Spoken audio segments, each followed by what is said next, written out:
And let me make a final point. For a while now, the main contribution of some of my friends on the other side of the aisle have made in the fight against ISIL is to criticize this administration and me for not using the phrase radical Islam. That's the key, they tell us. We can't beat ISIL unless we call them radical Islamists. What exactly would using this label accomplish? What exactly would it change? Would it make ISIL less committed to trying to kill Americans? Would it bring in more allies? Is there a military strategy that is served by this?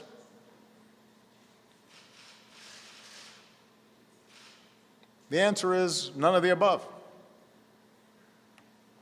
Calling a threat by a different name does not make it go away. This is a political distraction. Since before I was president, I've been clear about how extremist groups have perverted Islam to justify terrorism. As president, I have repeatedly called on our Muslim friends and allies at home and around the world to work with us to reject this twisted interpretation of one of the world's great religions. There's not been a moment in my 7.5 years as president where we have not been able to pursue a strategy because we didn't use the label radical Islam. Not once has an advisor of mine said, man, if we really use that phrase, we're going to turn this whole thing around. Not once. So if someone seriously thinks that we don't know who we're fighting, if there's anyone out there who thinks we're confused about who our enemies are, that would come as a surprise to the thousands of terrorists who we've taken off the battlefield. If the implication is that those of us up here and the thousands of people around the country and around the world who are working to defeat ISIL aren't taking the fight seriously, that'd come as a surprise to those who've spent these last 7.5 years dismantling al-Qaeda and the Fatah, for example, including the men and women in uniform who put their lives at risk, and the special forces that I ordered to get bin Laden and are now on the ground in Iraq and in Syria. They know full well who the enemy is. So do the intelligence and law enforcement officers who spend countless hours disrupting plots and protecting all Americans, including politicians who tweet and appear on cable news shows. They know who the nature of the enemy is.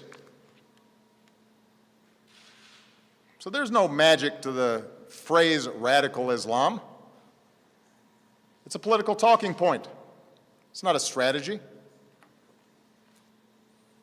And the reason I am careful about how I describe this threat has nothing to do with political correctness and everything to do with actually defeating extremism.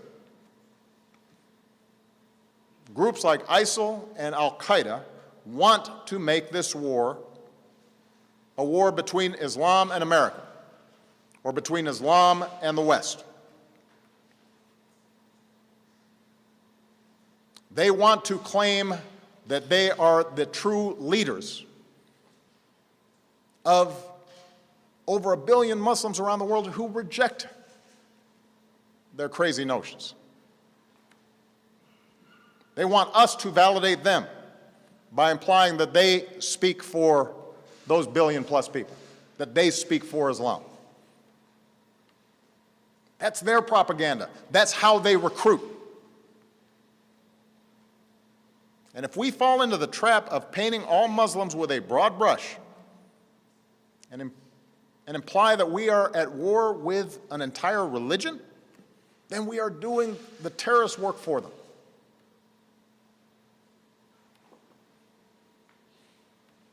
Now, up until this point, this argument about labels has mostly just been partisan rhetoric. And sadly, we've all become accustomed to that kind of partisanship, even when it involves the fight against these extremist groups. And that kind of yapping has not prevented folks across government from doing their jobs, from sacrificing and working really hard to protect the American people.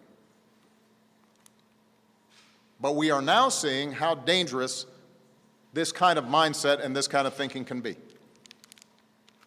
We're starting to see where this kind of rhetoric and loose talk and sloppiness about who exactly we're fighting,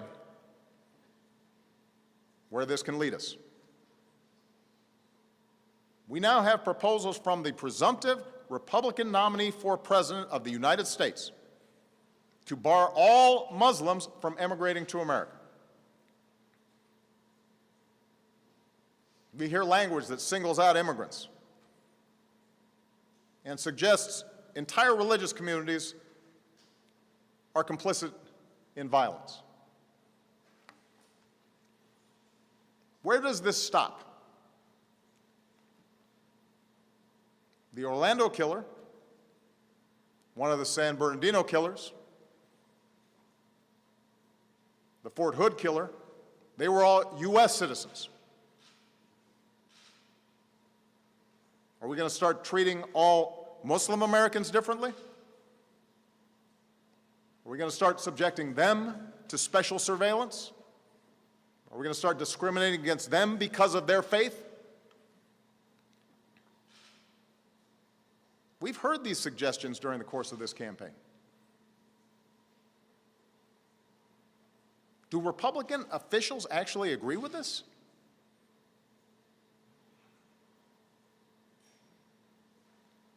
Because that's not the America we want.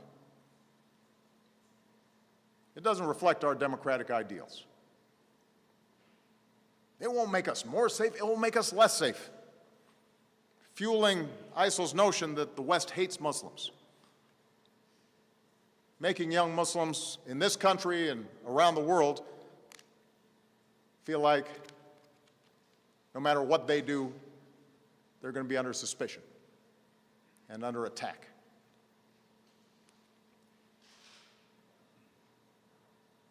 It makes Muslim Americans feel like their government is betraying them.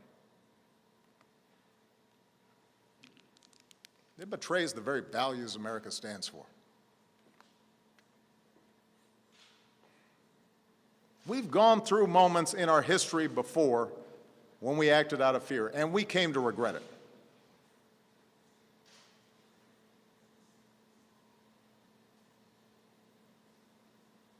We've seen our government mistreat our fellow citizens. And it has been a shameful part of our history. This is a country founded on basic freedoms, including freedom of religion. We don't have religious tests here. Our founders, our Constitution, our Bill of Rights are clear about that. And if we ever abandon those values, we would not only make it a lot easier to radicalize people here and around the world, but we would have betrayed the very things we are trying to protect. The pluralism and the openness, our rule of law, our civil liberties, the very things that make this country great, the very things that make us exceptional. And then the terrorists would have won. And we cannot let that happen.